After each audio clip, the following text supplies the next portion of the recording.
Thank you very much for kind introduction, Professor Magishi. I feel a little bit strange being here today because I'm not. Well, I'm myself is a practicing designer, but at the same time, I was born by chance at this temple and grew up in this temple, and now I'm in charge of mostly the management side of the temple itself, and including the tourism management and also the conservation and preservation of or restoration of the cultural heritage we have in Byodoin. And today I'd like to introduce a series of projects we have done for last quarter of a century since I get into the management of this temple. This is the image of Hodo, the Phoenix Hall, right after the major restoration was completed 3 years ago. The history of this temple has been the history of its restoration. This is the remark, our statement of my grandfather made almost 50 years ago, because he did extensive research of the historical documents of the temple and found out that most of the records we have is about the restoration. And just take a look at the location of the city of Uji, in which the Byodoin located. Here is in Uji. I think now we are here somewhere around the northern part of the Kyoto Basin. And Uji is here. And the Biwako Lake, that is the biggest freshwater body of water in Japan. And river, natural river is coming down. Setagawa River is coming down through the mountains and valleys and coming up again to the southeastern corner of the Kyoto Basin. And this is a view taken from the Uji Bridge, one of the oldest bridges in Japan, and looking upstream. And because of these mountains and water, produce a very, very rich environment for probably very appropriate for the people in 1,000 years ago, mostly from the aristocracy in Kyoto, and they have a villa or a retreat, because the distance from the palace to Uji is 1 day trip, probably, by gisha, cow pulling some cart or something like that. And this is a close look at the location of the temple, and also we have another World Heritage Site in the town, which is the Ujigami Jinja Shrine, which is a guardian shrine of the temple. So both of the wooden structure are constructed almost at the same time. And this is a kind of imaginary or a computer-generated image which we have produced based on the documents. And now, originally, the area of precinct of the temple was probably 5 or 6 times as big as it is now. Most of the western part was burned down during the war, like a 13th and 14th century, near Nambokcho period, or the War of Onin no Ran. This is a very close, brief history about the temple, because the temple was built for the family kind of institutions, or family temples, or Fujiwara clan. That's why after the declining of the Fujiwara family, I think the temple suffered a very, very hard time. And particularly after the civic revolution of Meiji Ishin in 170 years ago, separation of Shinto and Buddhism was very, very clearly defined. After that, Buddhism, not only Byodoin, but also other Buddhist temples suffered very, very hard time financially and also the socially. And many of the precincts in Kyoto have been abandoned in some. But we are lucky, and we could survive for the 150 years after the Meiji era.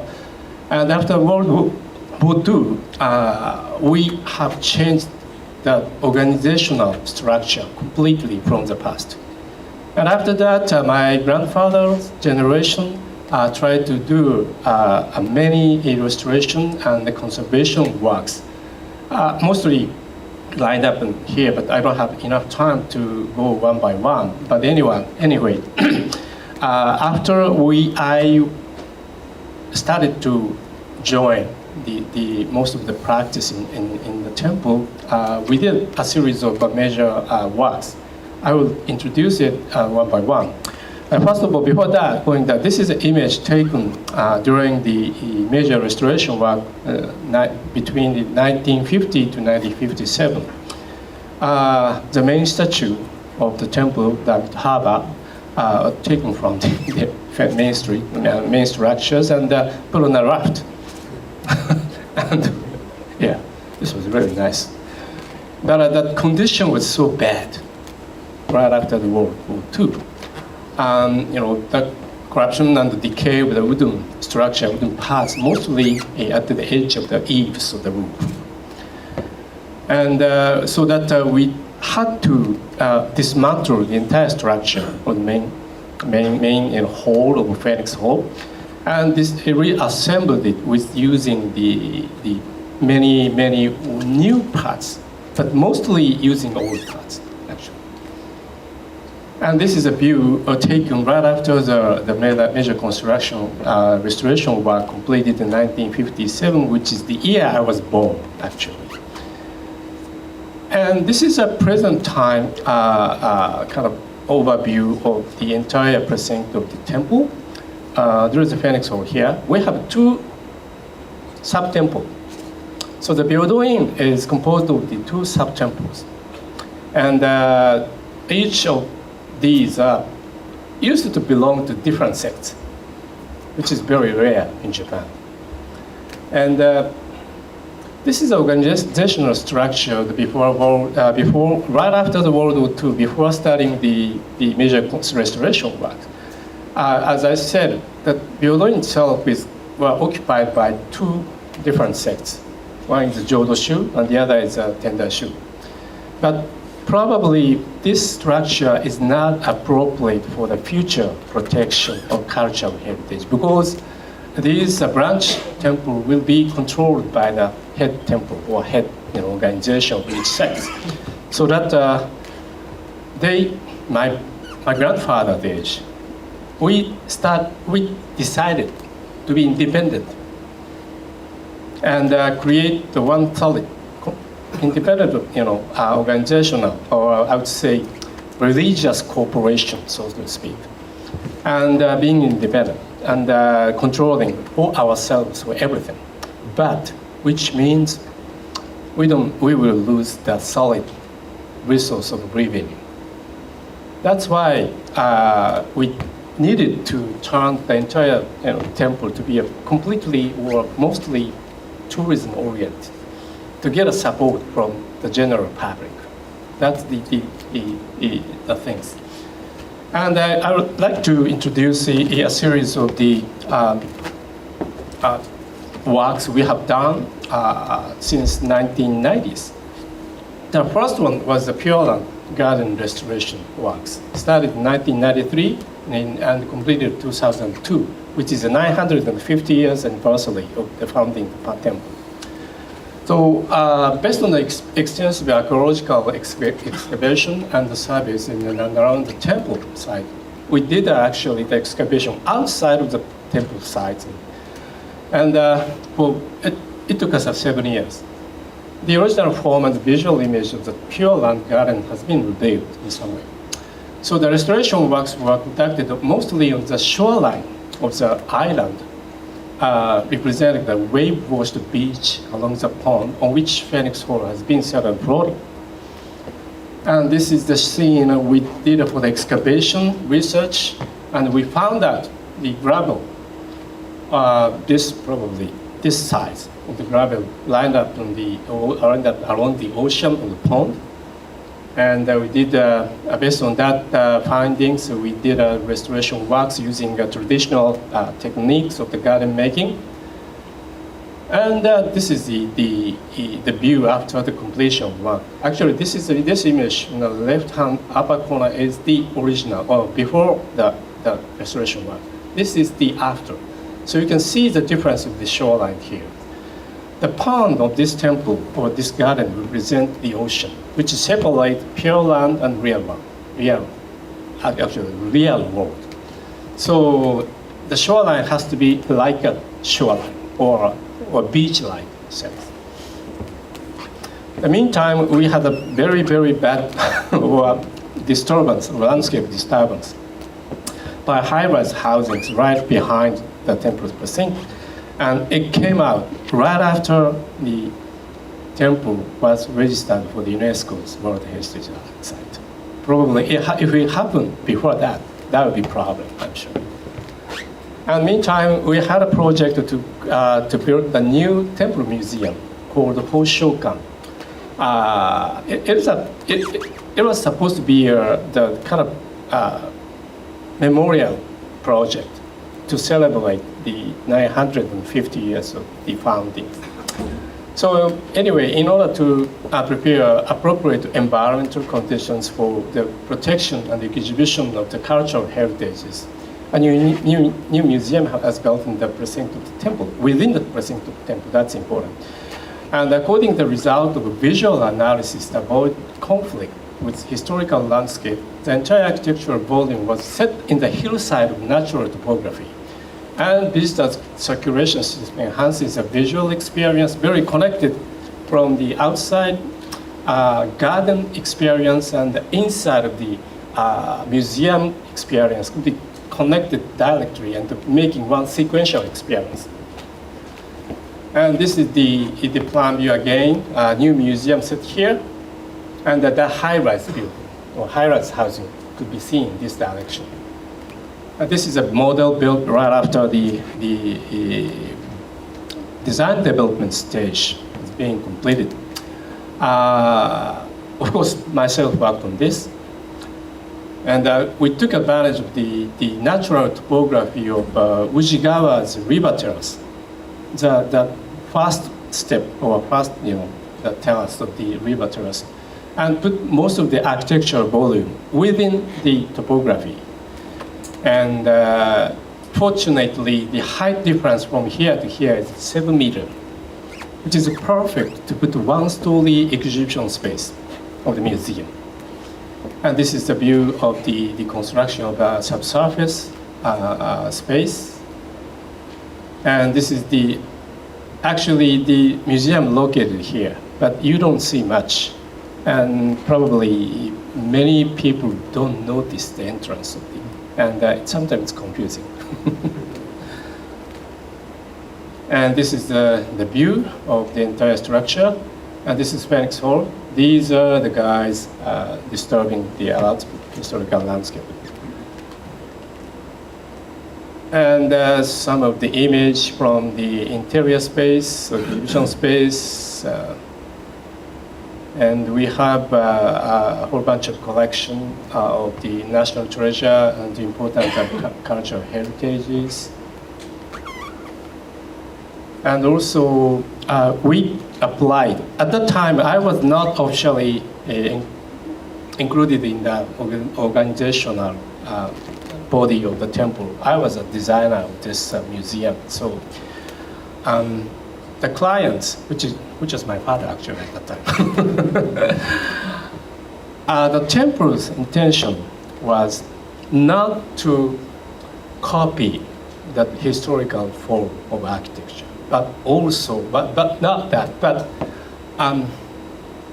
create or build the building or architecture of our age or of our time, which is a contemporary way of doing that. So we used a lot of glass and concrete and steel. But I tried to the upper part of the structure as transparent as possible to avoid the kind of presence or physical presence of the structure on the hilltop areas. So the third one we have done after the completion of the museum is the repair of Amitabha, the main statue, and the ornamental artworks and the inside of the Phoenix Hall. It started 2004 until the 2009. Amitabha, the main statue in the Phoenix Hall, needed the extensive, very intensive care and repair works on its other, outer surface mostly. After having been exposed to the air for several hundred years, actually the surface was in really bad condition.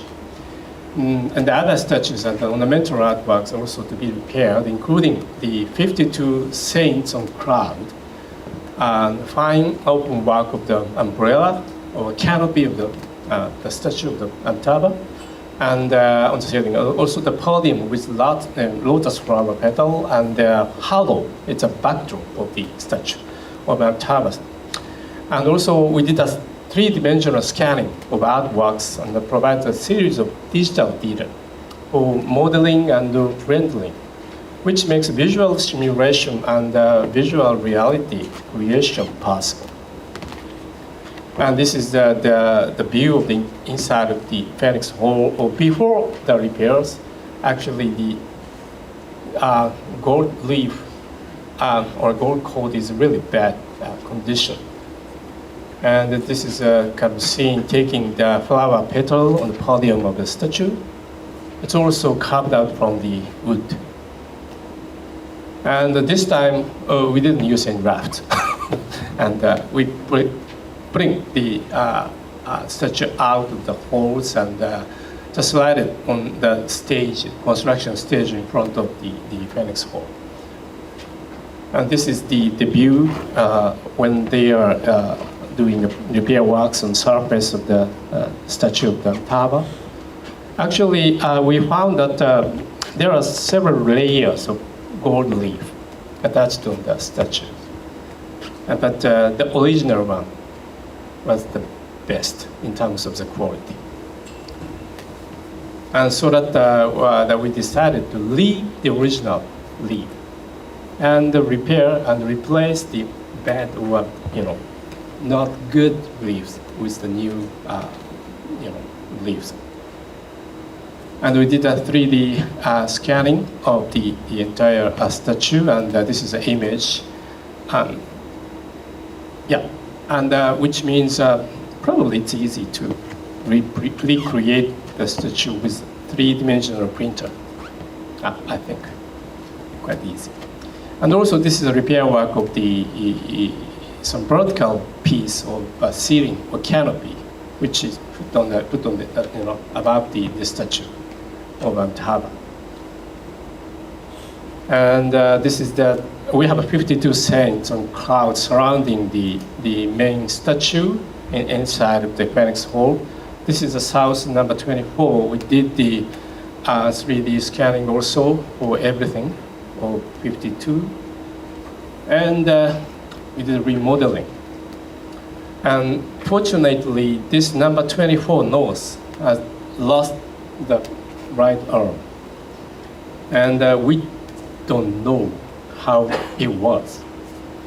But it makes it, that this three-dimensional modeling based on the data makes possible to predict how it could be.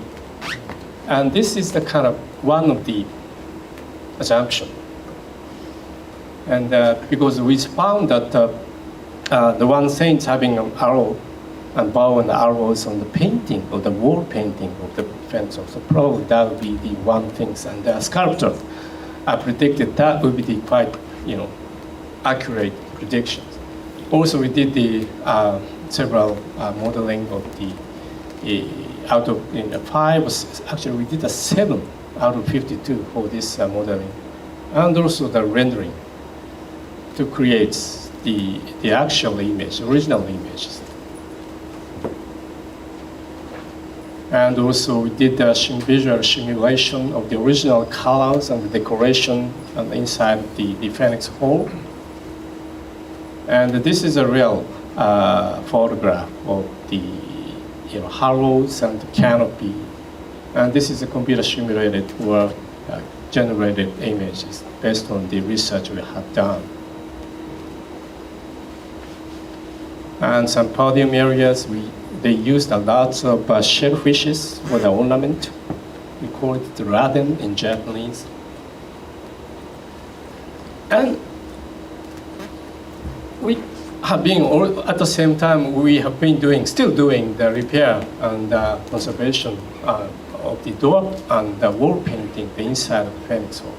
A series of door and wall paintings in the interior of Phoenix Hall, which portray 9 scenes of Raigo, where Amitabha, Tangna, appears to spirit away a dying person, which requires intensive treatment of the surface for protection.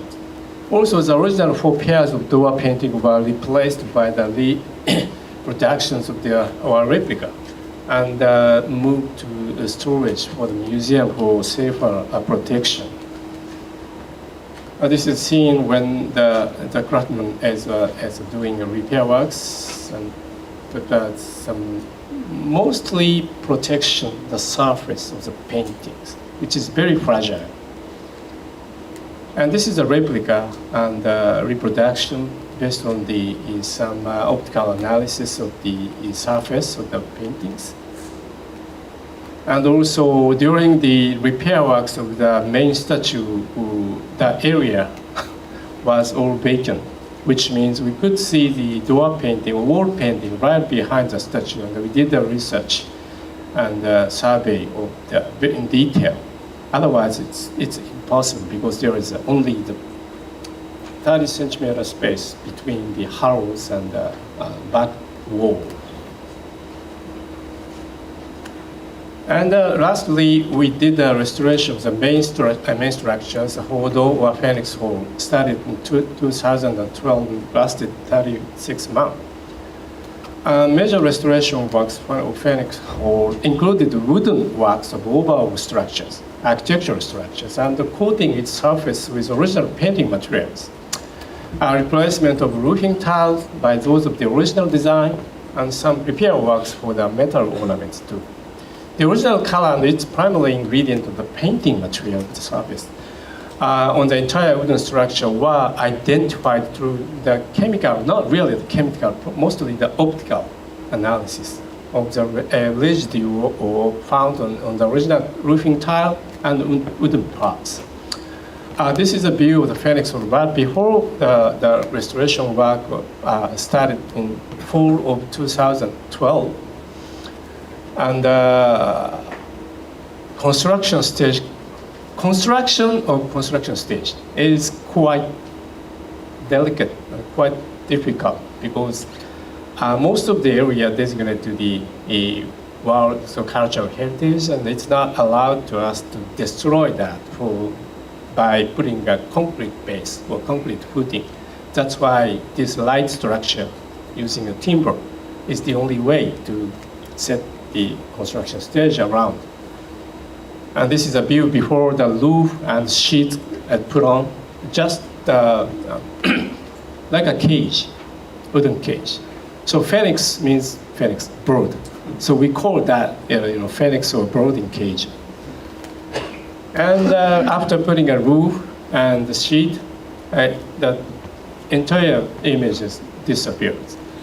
And this temple is completely visual oriented temple. So after that kind of operation, the number of visitors decreased drastically.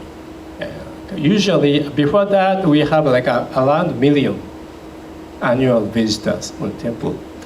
And during the construction or during repair or restoration work, we have only 300,000, which is quite a small number.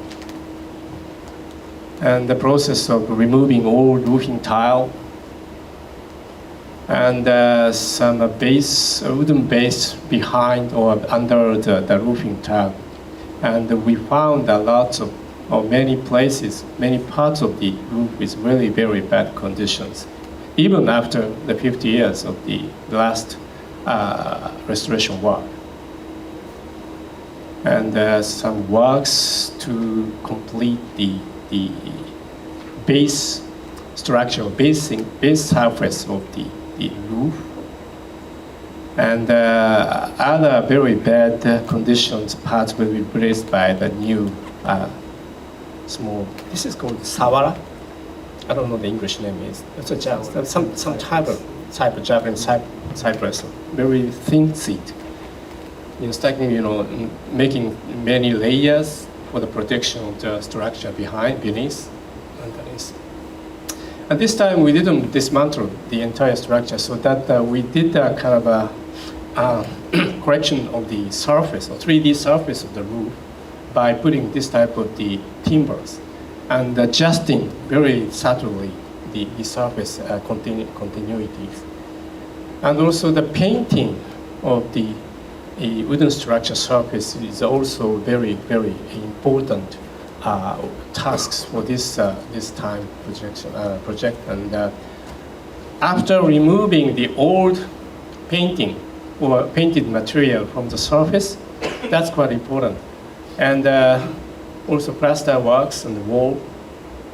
And the main issue, critical issue was what is the main or primary ingredient of the original painting materials.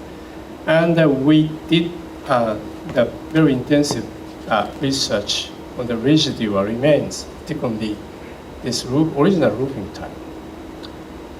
And or the oldest parts of the wooden structure, there have been some kind of remains of the original paintings. And the left-hand side is a magnified image of the sample, the surface sample of the remains of the original paintings. And the right hand is its sections. And also this is an electron microscope image of the material grains of the material we found. And also we conducted the fluorescent X-ray analysis and found out the main ingredient of the original painting is the ferric oxide. Actually, the ferric, the trioxide is the real accurate name of the materials. You can see that here. And based on that result, we created the original painting material. Then every morning, very early in the morning, the craftsman produced the exact amount that they're going to use for a day work. And painting. And also the roofing is another important task for this project, and very delicate, adjustment of the lines and surface. But we replaced only 90% of the entire roof, and 10% of left or used, the original one we used for that. Otherwise, nobody, say 50 or 100 years later, probably they will be very hard time how the original tile was lined or something. So we selected quite good conditions looking tile, an original tile, and putting in one area. Also some gold-coated the metal work, also the repairs and the restorations and sometimes recreation. And another big issue was whether we should coat the phoenix on top of the roof. But fortunately, these are replica, not original one. Original one is in the museum now. So the cultural agency allowed us to do it, and we did it. And this is an image taken right before the restoration project started, sometime in summer of 2012. It's actually the roof conditions and also the surface of the wooden structure is not so good conditions. And this is a visual simulation images. We dispatched in the conference, press conference in April 2013. And there was a big controversy, I'm sure. But I think in general, we did some general vote in the Yahoo top page, and 75% agreed. And this is the actual real image after the completion of the restoration work in April 2014. And this is some overview or view of the Phoenix Hall from above. And I feel that the edge of the roof getting sharper. And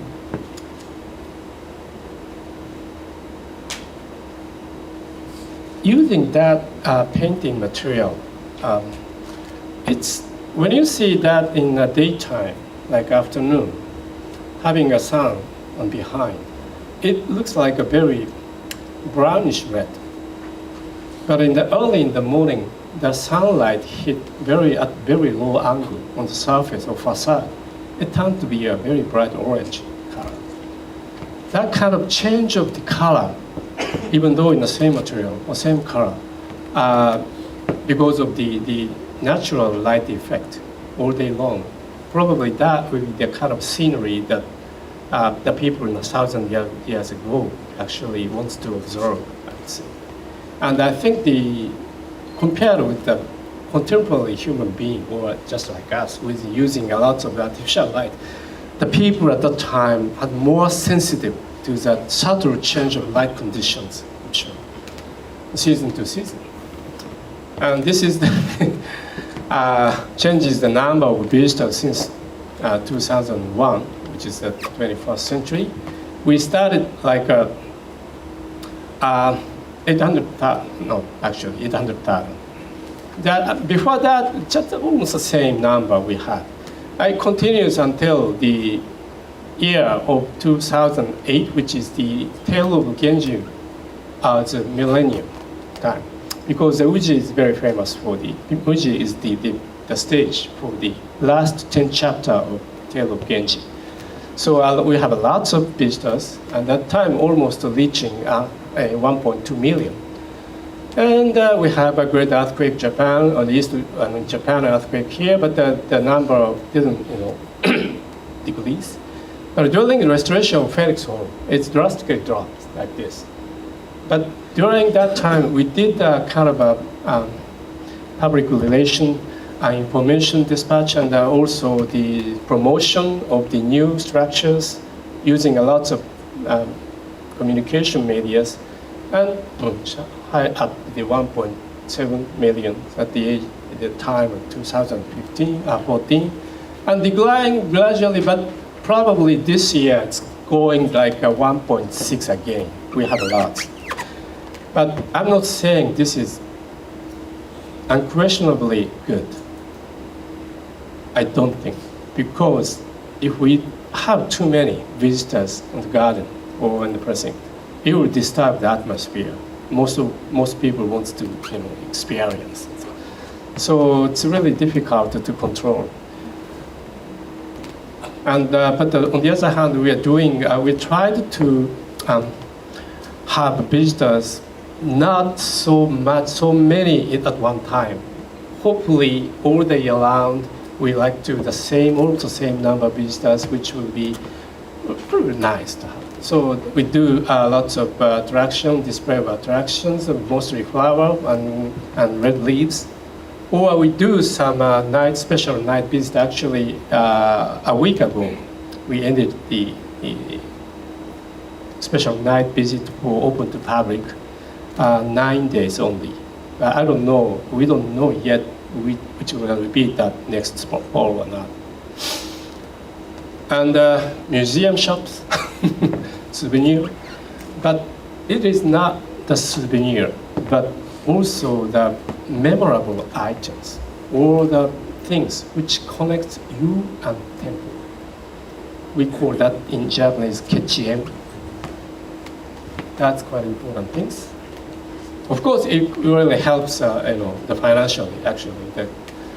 And we also we started to serve the teas in the temple, creating a new tea room called Toka, the Wisteria flower. And after completion of the major restoration works, a series of restoration works, we have started to go outside the precinct or of the temple and to do something for the town. And because we have, as I said, we have another a World Heritage Site across the river, and we also have a Tale of Genji Museum, and the town is very famous for the tea production, green tea productions, and everybody loves it. So the promotion and development of tourism is also the quite important things. So actually, what we have done for last a quarter of century is a kind of preparation for the next millennium. And to achieve this goal, I think bridge which connects the culture and the science is definitely needed. Thank you very much.